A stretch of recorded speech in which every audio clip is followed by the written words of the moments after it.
तर नमस्कार मित्रमंडळी. तर मग आज हा व्हिडिओ मी स्वतःसाठीच बनवतोय.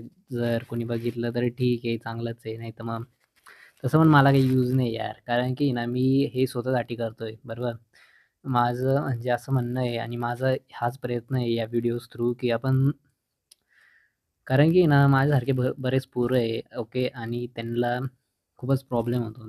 म्हणजे काही-काही willing to give attention and take action, बरोबर. आपण म्हणू शकतो, की बरेच जणांना ॲक्शन घ्यायची राहते. तर त्यांच्यासाठी हा व्हिडिओ बेसिकली त्यांना काही कळत नाही, की कसं करायचं, काय करायचं. आणि मी हे सगळं बोलतोय एक ज्यांना कन्व्हर्सेशनची कुठेतरी कमी होती, स्किल नाही आहे कोणाशी बोलायची, बरोबर. मग त्याच्यासाठी तुम्ही पण माझ्यासारखे व्हिडिओज बनवू शकता मित्रांनो. जसं की मी बनवतोय. आणि मला आहे ना खूपच पर्सनॅलिटी डिसऑर्डर पण आहे आणि माझं डोकं फिरलेलं आहे थोडंसं, बरोबर. बऱ्याच जणांना ते कळत नाही. बऱ्याच जणांना वाटतं, की मी खूपच शांत आहे, काही बोलत नाही, काही नाही. पण मग आहे ना मी स्वतःला प्रिझर्व्ह करून ठेवतो नाही का, एक कम्फर्ट झोन राहतो. बरोबर. मग त्याच्यामध्ये काय होतं, की आपण स्वतःला खूपच प्रिझर्व्ह करतो आणि आपल्याला असं वाटतं, की कशालाच रिकामं पंगे घ्यायचे, कशालाच रिकामं आपण आपल्या बाउंडरी पुश करायच्या, बरोबर. पण मग आपण ते विसरून जातो, की हेच एक मार्ग आहे, की आपण याच्यातून बाहेर निघू शकतो.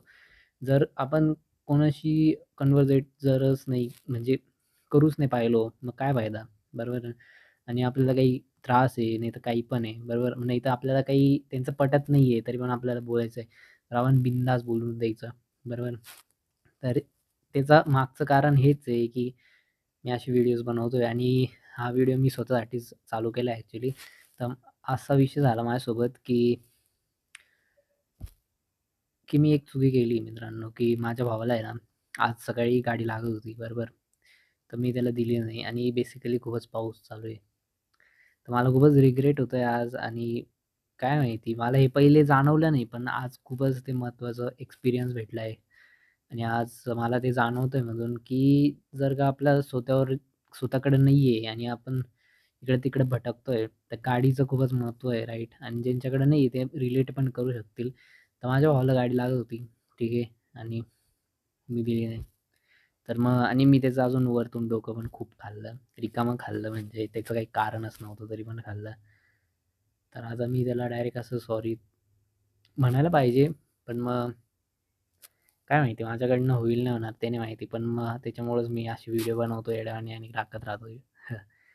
तर तुम्हाला बघायचं तर बघा, नाही तर नका बघू. मला काही फरक नाही पडत मित्रांनो आणि मी असंच टाकत राहील.